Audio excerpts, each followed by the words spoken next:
Hello guys, मैं पूजा e learning with Durgesh में आपका स्वागत करती हूँ। तो हम अपना वर्ब का जो चैप्टर चल रहा है उसको कंटिन्यू करने वाले हैं। तो पिछले वीडियो में मैंने ये जो आपको बताया था कि some verbs have two different form, तो इसमें मैंने वर्ब थर्ड में जो आपको फॉर्म बताया था तो इसके साथ मैंने कुछ एग्जांपल करवाए थे जो कि पिछले वीडियो में टर्मिनेट हो गया है। तो मैं उस एग्जांपल को आपको इस वीडियो में बता रही हूँ, तो आप ध्यान से समझ लीजिएगा। अगर जो लोग उस वीडियो को न देखे हो तो उसको देख के तब इस वीडियो को देखिएगा तो ज़्यादा समझ में आएगा, ठीक है।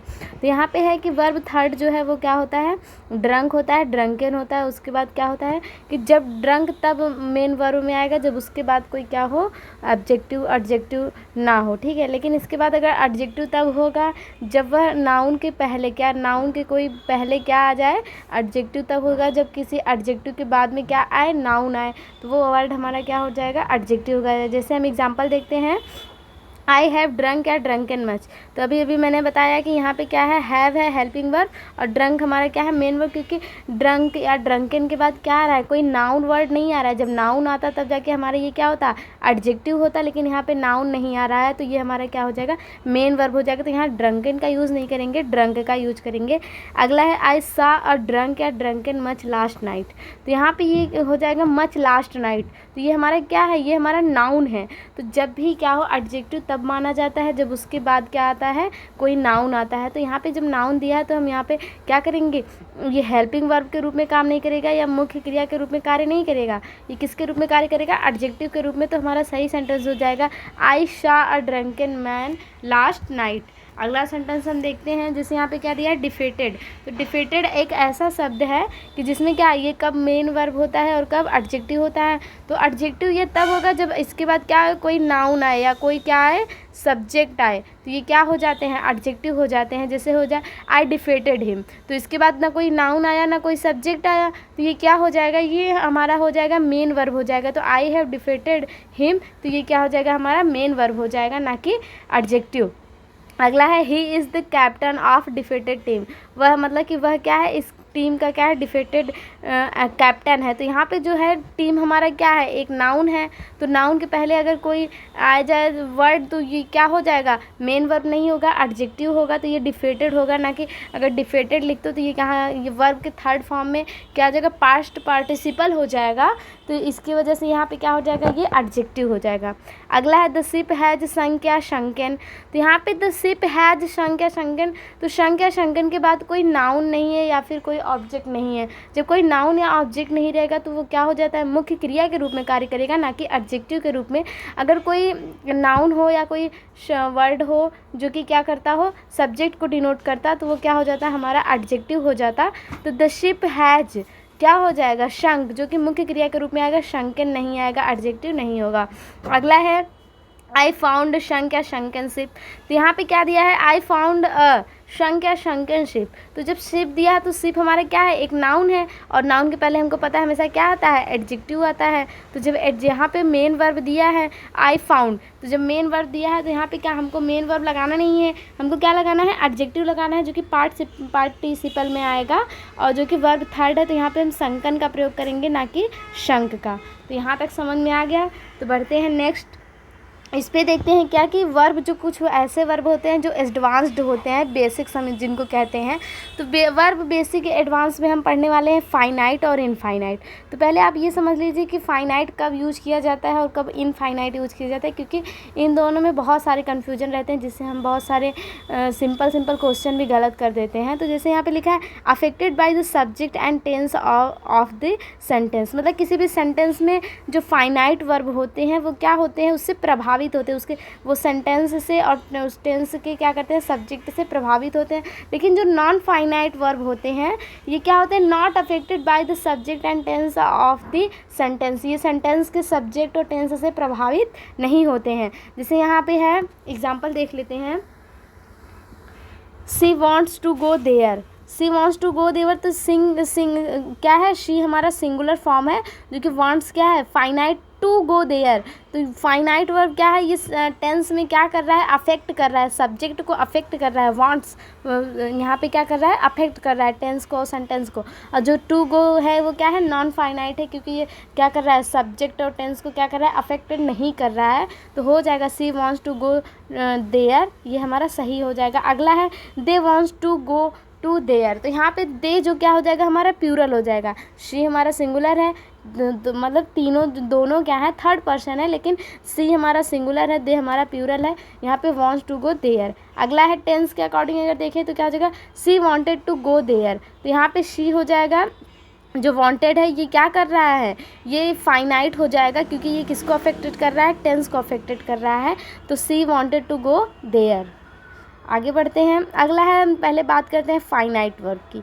किसकी बात करते हैं, फाइनाइट वर्ब की। तो फाइनाइट वर्ब में क्या होता है, एक ट्रांजिटिव होता है और एक इंट्रांजिटिव होता है। तो पहले समझ लेते हैं कि ट्रांजिटिव कौन होता है और इंट्रांजिटिव कौन होता है, ठीक है। तो ट्रांजिटिव की बात करते हैं तो ट्रांजिटिव वह होता है जो क्या होता है, verb that requires on object. तो क्या होता है कि वर्ब मतलब ट्रांजिटिव वर्ब ऐसा होता है, फाइनाइट में भी क्या होता है ट्रांजिटिव वर्ब जो कि क्या करता है, रिक्वायर्ड, जिसकी रिक्वायर्ड होती है तो किसके अकॉर्डिंग होती है, वो ऑब्जेक्ट के ऊपर निर्भर रहता है, उसकी रिक्वायर्ड किस पे होती है, ऑब्जेक्ट के ऊपर। लेकिन जो इंट्रांजिटिव होता है वो होता है verb that do not required on object after it. मतलब वह ऑब्जेक्ट के ऊपर क्या करता है, रिक्वायर्ड, उसका रिक्वायर्ड जो होता है ऑब्जेक्ट के ऊपर नहीं रहता है, वो ऑब्जेक्ट के ऊपर नहीं रहता। लेकिन ये याद रखिएगा कि फाइनाइट वर्ब में एक ट्रांजिटिव होता है और अगला इंट्रांजिटिव। लेकिन जो ट्रांजिटिव होता है उसकी रिक्वायरमेंट होती है, उसको ऑब्जेक्ट चाहिए होता है। लेकिन जो इंट्रांजिटिव होती है उसके लिए कोई भी ऑब्जेक्टिव की आवश्यकता नहीं होती, उसके लिए कोई भी ऑब्जेक्ट नहीं चाहिए होता है। जैसे यहाँ पे है सी कट द ट्री। तो यहाँ पे सी कट द ट्री, कट हो गया हमारा वर्ब जो आएगा ट्रांजिटिव वर्ब, क्योंकि द ट्री इसके बाद क्या आ रहा है, ऑब्जेक्ट आ रहा है कि हमको काटना है, क्या काटना है, लेकिन वह क्या कर रही है, पेड़ काट रही है। तो यहाँ पे जब ट्री आ जाएगा तो ये क्या हो जाएगा, एक ऑब्जेक्ट जिसको कट की क्या ज़रूरत है। अरे भाई क्या काट रही है, मैंने बोला काट रही है, क्या कट रही है, तो वही तो बोलेंगे कि उसके लिए एक ऑब्जेक्ट चाहिए। अगर ऑब्जेक्ट की रिक्वायर हो जाए तो क्या हो जाएगा, ट्रांजिटिव वर्ब हो जाएगा। और अगर यही ऑब्जेक्ट नहीं रहता तो क्या हो जाता है, यहाँ पे इंट्रांजिटिव वर्ब होता है। जैसे यहाँ पे है सी डांस्ड, तो यहाँ पे इंट्रांजिटिव हो जाएगी क्योंकि इसके बाद कोई भी ऑब्जेक्ट नहीं है, इसके पास कोई भी, मतलब वह डांस कर रही है, बात ख़त्म। तो यहाँ पे क्या कर रहा है, यहाँ पे ऑब्जेक्ट की रिक्वायर्ड नहीं है, ओके।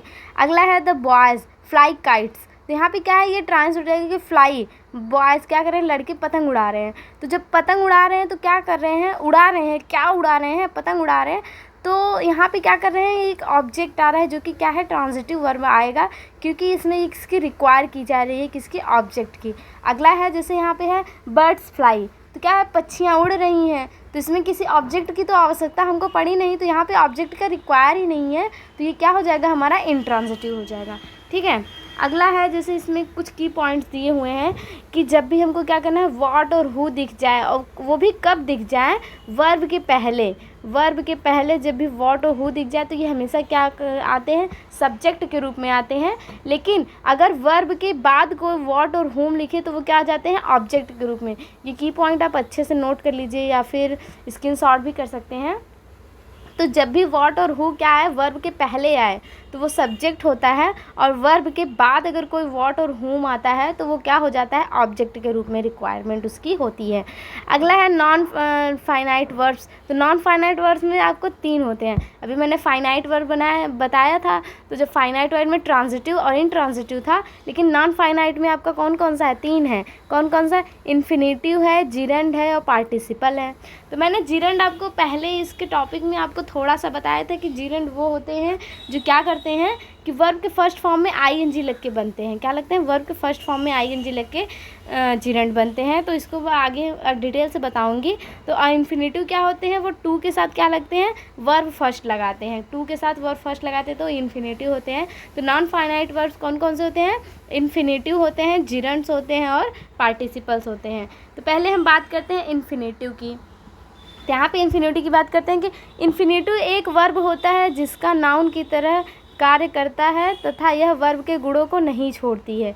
नाउन की तरह क्या करते हैं, कार्य करते हैं। इनका प्रयोग किसकी तरह करते हैं, नाउन की तरह करते हैं, लेकिन यह वर्ब के गुणों को नहीं छोड़ती है। तो यहाँ पे लिखा है infinitive is a kind of noun which certain features of verbs and other parts of speech. तो nouns but have not least the qualities of a verb. तो noun क्या है, not least, मतलब ये not least नहीं है, qualities of a verb, मतलब noun तो होता है लेकिन ये छोड़ती नहीं है किसके, क्वालिटी, वर्ब के क्वालिटी को छोड़ती नहीं है। जैसे यहाँ पे लिखा हुआ है कि टू ईयर, इज़ ह्यूमन। तो यहाँ पे ये जो टू इर है जो ये सब्जेक्ट के रूप में आ रहा है और इज हमारा क्या वर्ब के रूप में आ रहा है। तो ये हमारा क्या हो जाएगा, ये हमारा इन्फिनेटिव हो जाएगा, क्योंकि टू के बाद क्या दे रहा है, वर्ब फर्स्ट दे रहा है। तो ये क्या हो जाएगा, एक तरीके से ये हमारा क्या हो जाता है, नॉन फिनिटिव वर्ब्स हो जाता है। ठीक है, अगला है to dance is my favourite hobby. तो टू डांस तो मैंने बताया था कि इन्फिनेटिव तब होता है जब टू और वर्ब फर्स्ट होता है, तो ये सब्जेक्ट के रूप में ही कार्य करते हैं। तो टू प्लस डांस है जो कि क्या है, सब्जेक्ट के रूप में डांस है, इज़ माई फेवरेट हॉबी। अगला है आई लव टू डांस। तो यहाँ पे आई लव टू डांस, तो ये ऑब्जेक्ट के रूप में कार्य करेगा, क्योंकि यहाँ पे क्या दिया, आई सब्जेक्ट दिया है, आई लव, ठीक, उसके बाद क्या है to dance, to plus verb first, तो ये क्या आ जाएगा, ऑब्जेक्ट के रूप में आएगा। अगला है यहाँ पे नाउन है जो कि इन्फिनेटिव होता है, क्या होता है, टू के साथ वर्ब फर्स्ट लगता है, लेकिन उसके कुछ कंडीशंस होते हैं कि कब ये क्या होता है, सब्जेक्ट होता है, कब ऑब्जेक्ट होता है। तो नाउन जो होता है वो सब्जेक्ट के रूप में भी आता है और ऑब्जेक्ट के रूप में भी आता है। और इन्फिनेटिव में ये होता है कि but it is has the feature of verb as well. अभी मैंने पहले भी बताया था कि भले मतलब कि क्यों ना ये नाउन ही हो, लेकिन ये क्या करते हैं, वर्ब के गुणों को नहीं छोड़ते हैं। ठीक है, तो जैसे यहाँ पे वर्ब दे दिया, ये क्या दिया गया, इन्फिनेटिव। तो इन्फिनेटिव दिया है तो क्या होता है, वर्ब एक ऑब्जेक्ट होता है और एक क्या होता है, एडवर्ब क्वालिटीज़ अ वर्ब। ये क्या कहते हैं, एडवर्ब की क्वालिटी को बताता है जो वर्ब, वो होता है हमारा वर्ब हो जाएगा इसमें। जैसे यहाँ पे एग्जाम्पल्स दिए हुए हैं, I decided to teach English. तो यहाँ पे क्या दिया है, I decided to teach English, मैंने क्या किया है, डिसाइड किया है क्या, पढ़ाने को इंग्लिश। तो यहाँ पे जो हमारा क्या दिया गया है कि आई डिसाइडेड, तो यहाँ डिसाइडेड वर्ब हो गया, लेकिन आई डिसाइडेड व्हाट, क्या, टू टीच। तो आंसर मिला ना, टू टीच। यहाँ पे अगर व्हाट लगाए आई डिसाइडेड, तो उसने बोला क्या, तो बोला टू टीच, मतलब पढ़ाना चाहती हूँ, व्हाट क्या, फिर आंसर मिला इंग्लिश। तो यहाँ पे क्या बीच बीच में हमको क्या मिल रहा है, क्वेश्चन वर्ड्स मिल रहे हैं, क्या क्वेश्चन वर्ड्स मिल रहे हैं, और जिसका आंसर ही इस सेंटेंस में आपको दो बार देखिए नजर आए, एक टू टीच हो गया, एक इंग्लिश। तो ये क्या हो जाते हैं, ऑब्जेक्ट के रूप में कार्य करते हैं। ठीक है, अगला है I decided to leave the job immediately. तो इसमें देखिए आई डिसाइडेड क्या हो गया, आई वर्ब हो गया, आई डिसाइडेड मतलब मैंने निर्णय ले लिया है, वो बोलता है अगले सामने वाला कि क्या, टू लीव मतलब छोड़ने को, ये एक तरीके से क्या हो जाएगा, ऑब्जेक्ट हो जाएगा, छोड़ने को। तो फिर वो बोलता है सामने वाले की व्हाट क्या, द जॉब। तो ये हमारा क्या हो जाएगा, आंसर मिल रहा है ना, कि ये आंसर हो जाएगा हमारा। तो जब भी यहाँ पे क्वेश्चंस मिल रहे हैं और आंसर हमारे सेंटेंस में ही मिल रहा है, जॉब इमीडिएटली, तो ये क्या हो जाते हैं, एडवर्ब के रूप में कार्य करते हैं। ठीक है, तो आज का टॉपिक यहीं समाप्त करते हैं। नेक्स्ट मिलेंगे, हम अगला टॉपिक पढ़ाएंगे जिसमें हम पढ़ेंगे वर्ब एडवांस्ड पार्ट 2। तब तक के लिए टेक केयर, बाय बाय।